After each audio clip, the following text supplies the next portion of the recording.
Hello friends, आज के इस प्रैक्टिस सेट में हम रीजनिंग के 10 इम्पॉर्टेंट क्वेश्चंस के बारे में बात करेंगे। ये सारे क्वेश्चंस अलग अलग चैप्टर से लिए गए हैं। अगर आप किसी भी गवर्नमेंट एग्जाम की तैयारी कर रहे हो, सभी के लिए ये प्रैक्टिस सेट काफ़ी ज़्यादा इम्पॉर्टेंट है। तो चलिए पहला क्वेश्चन हल करते हैं। पहला क्वेश्चन हमारा वैनारिक से लिया गया है। यहाँ हमें औरत, माँ और डॉक्टर के लिए एक वैन आरेख बनाना है। तो सबसे पहले हम औरत के लिए एक सर्कल बनाते हैं। तो देखिए ये हो गया हमारा औरत के लिए सर्कल। अब हमें माँ के लिए बनाना है, लेकिन उससे पहले हम देखेंगे माँ का औरत के साथ क्या संबंध है। तो जो माँ होती हैं वो औरत तो होती ही है, क्योंकि पुरुष तो माँ नहीं बनते। इसलिए माँ का जो सर्कल है वो पूरा का पूरा औरत के अंदर आएगा। अब हमें डॉक्टर के लिए बनाना है, लेकिन उससे पहले देखिए औरत, माँ का डॉक्टर के साथ क्या संबंध है।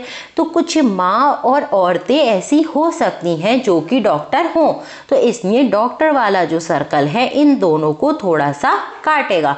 तो सी ऑप्शन हो जाएगा हमारा ठीक आंसर। चलिए दूसरा क्वेश्चन देख लेते हैं। दूसरा क्वेश्चन हमारा नंबर सीरीज से लिया गया है।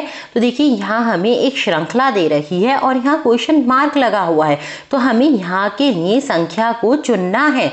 तो सबसे पहले हम देखेंगे 240 से 120 कैसे बन सकता है। तो अगर हम 240 को 2 से भाग कर दें तो 120 आ जाएगा। इसी तरीके से देखिए 120 से 60 कैसे बन सकता है। अगर 120 को भी 2 से भाग कर दिया जाए तो 60 आ जाएगा। 60 से 30 कैसे बनेगा। 60 को भी अगर 2 से भाग कर दिया जाए तो 30 बन जाएगा। अब देखिए यहाँ से हमें यहाँ की संख्या को बनाना है, तो हम क्या करेंगे, 30 को भी 2 से भाग कर देंगे। तो क्या आएगा हमारे पास 15। बी ऑप्शन हो जाएगा हमारा ठीक आंसर। चलिए तीसरा क्वेश्चन देख लेते हैं। तीसरा क्वेश्चन हमारा मिसिंग नंबर से लिया गया है। यहाँ हमें एक आकृति दे रखी है और देखिए यहाँ एक क्वेश्चन मार्क लगा हुआ है। हमें यहाँ के लिए संख्या को चुनना है। तो सबसे पहले हम क्या देखेंगे, 8 और 3 से ये 14 कैसे बना। फिर हम देखेंगे 4 और 7 से हम 18 कैसे बना सकते हैं। फिर हम उसी तरीके से 6 और 5 से इस क्वेश्चन मार्क वाली संख्या को निकाल लेंगे। तो सबसे पहले देखिए 8 और 3 से 14 कैसे बन सकता है।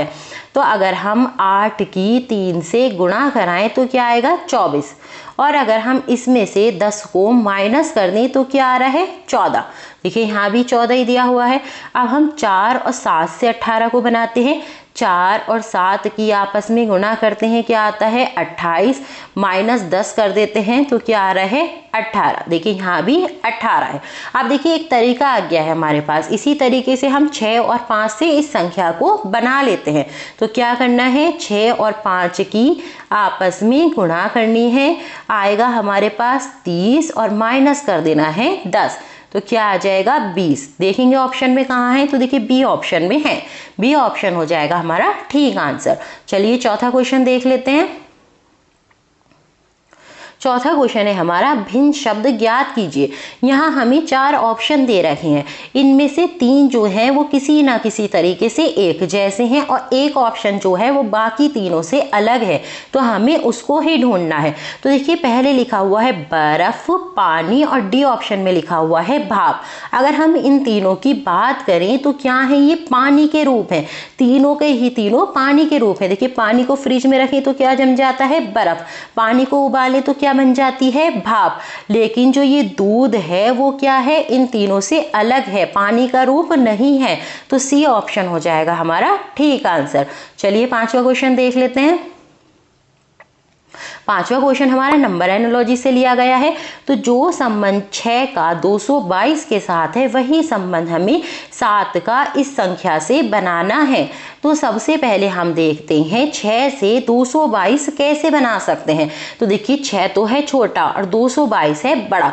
जब भी आप लोगों को छोटी संख्या से बहुत बड़ी संख्या बनानी हो तो या तो आप वर्ग करें या घन करें। तो देखिए यहाँ तो बहुत ज़्यादा बड़ी संख्या है, तो यहाँ मैं घन करती हूँ। तो 6 का जो घन होता है वो होता है हमारे पास 216। 16 और यहाँ लिखा हुआ है 222, तो हम 6 और जोड़ देते हैं इसमें, तो क्या आ गया 222।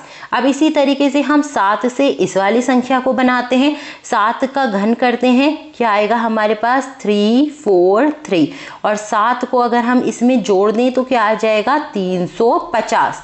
ऑप्शंस में देखते हैं कहाँ है 350, तो देखिए ए ऑप्शन में है, ए ऑप्शन हो जाएगा इसका ठीक आंसर। चलिए छठा क्वेश्चन देख लेते हैं। 6 क्वेश्चन हमारा कोडिंग डिकोडिंग से लिया गया है। यदि C = 3 फेयर = 30 हो तो हेयर को हम कैसे कोड करेंगे। तो देखिए ABCD में C तो 3 नंबर पर ही आता है, लेकिन अब हम यहाँ देखते हैं फेयर से 30 कैसे लिखा गया। तो अगर हम ABCD में देखें तो F कितने नंबर पर आता है 6 नंबर पर, E कितने नंबर पर आता है 5 नंबर पर, A कितने नंबर पर आता है 1 नंबर पर, R कितने नंबर पर आता है हमारा 18 नंबर पर। अब हमें लाना क्या है 30, तो हम क्या करते हैं इन सबको जोड़ कर देख लेते हैं। तो देखिए 6 5 11 और 1 12 और 18 कितने हो जाएंगे हमारे पास 30, और देखिए यहाँ भी 30 ही लिखा है। तो आप देखिए इसी तरीके से हम हेयर के लिए निकाल लेते हैं। तो H कितने नंबर पर आता है हमारा 8 नंबर पर, A आता है हमारा 1 नंबर पर, I आता है हमारा 9 नंबर पर और R आता है हमारा 18 नंबर पर। अब हम इन सबको भी जोड़ लेते हैं। देखिए 8 और 1 9 9 9 18 18 और 18 हो जाएंगे हमारे पास 36। देखिए बी ऑप्शन में 36 है, तो बी ऑप्शन हो जाएगा इसका ठीक आंसर। चलिए 7वां क्वेश्चन देख लेते हैं। 7 क्वेश्चन हमारा ब्लड रिलेशन से लिया गया है। क्वेश्चन है यदि P Q का भाई है, R P का पिता है, S T का भाई है तथा T Q की पुत्री है तो S का चाचा कौन है।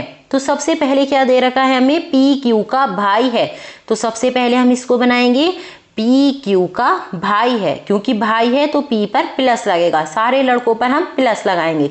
आगे लिखा हुआ है R P का पिता है, तो R को हम ऊपर बनाएंगे और इस पर भी हम प्लस लगा देंगे। फिर लिखा है S T का भाई है। देखिए यहाँ पर हमें ना S के बारे में कुछ पता है ना T के बारे में कुछ पता है, तो हम इस लाइन को अभी छोड़ देते हैं। आगे लिखा है T Q की पुत्री है, तो इसको यहाँ बनाते हैं, T क्या है Q की पुत्री, इस पर लगा देंगे माइनस। अब वापस इस लाइन पर चलते हैं, क्या दे रखा था S T का भाई है, तो यहाँ बन जाएगा S क्या है भाई, तो इसलिए हम प्लस लगा देंगे। फिर क्या पूछा है S का चाचा कौन है, तो देखिए S का पिता कौन है, T जो थी S की बहन थी और T का पिता कौन था Q, तो Q जो है वो S का भी तो पिता होगा, क्योंकि बहन भाई के पिता तो एक ही होते हैं और पिता का भाई कौन होता है चाचा, तो P जो है S का कौन हो गया चाचा, तो C ऑप्शन हो जाएगा हमारा ठीक आंसर। चलिए 8वां क्वेश्चन देख लेते हैं।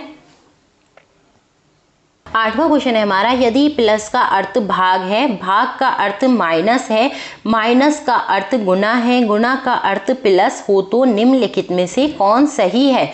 यहाँ हमें एक समीकरण दे रखी है और उसमें कुछ चिन्ह भी लगे हुए हैं, देखिए प्लस भाग माइनस गुणा, लेकिन इनका अर्थ क्या है अलग ही है। प्लस का भाग है, भाग का माइनस है, माइनस का गुणा है, तो हमें चिन्हों को बदलकर इस समीकरण का मान निकालना है। तो सबसे पहले हम क्या करते हैं इस समीकरण को सही करके लिखते हैं, जिसका जो अर्थ है वही लिखते हैं। तो देखिए यहाँ लिखा हुआ है 12, फिर लगा हुआ है प्लस, लेकिन प्लस का अर्थ क्या दे दिया भाग, तो हम लगाएंगे भाग। फिर 6 लिखा हुआ है 6 लिखेंगे, फिर देखिए भाग लगा हुआ है लेकिन भाग का अर्थ क्या है माइनस, फिर 3 है तो 3 लिखेंगे, फिर माइनस आ गया लेकिन माइनस का अर्थ क्या है गुणा, तो हम यहाँ लगा देंगे गुणा। फिर 2 लिखा है 2 लिखेंगे, फिर से गुणा लगी हुई है लेकिन गुणा का अर्थ क्या है प्लस, तो हम यहाँ लगा देंगे प्लस। अब देखिए बॉड मास रूल से सबसे पहले भाग होता है फिर गुणा होती है, तो भाग करते हैं, ये जाएगा 6 दूनी 12, तो यहाँ बचा 2 माइनस, इन दोनों के आपस में गुणा करा लेते हैं, 3 दूनी हो जाएगा 6 प्लस 8। अब हम 8 और 2 को पहले आपस में जोड़ लेते हैं, क्योंकि बॉड मास रूल में पहले जोड़ना होता है और फिर घटाना होता है। तो 8 और 2 हो जाएंगे 10 माइनस 6, 10 में से 6 जाएंगे तो बचेंगे 4, तो बी ऑप्शन हो जाएगा हमारा ठीक आंसर।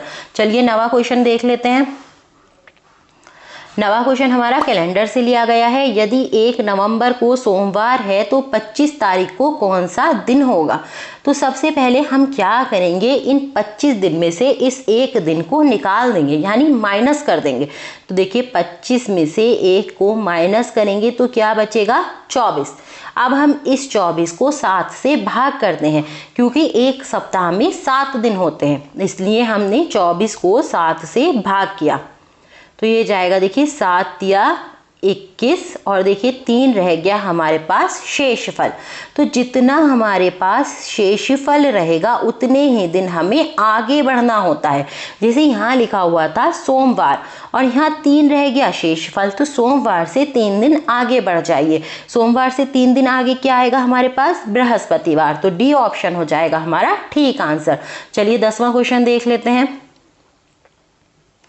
10वां क्वेश्चन है हमारा, निम्न विकल्पों में से कौन सा विकल्प नीचे दिए हुए शब्दों का सार्थक क्रम दर्शाता है?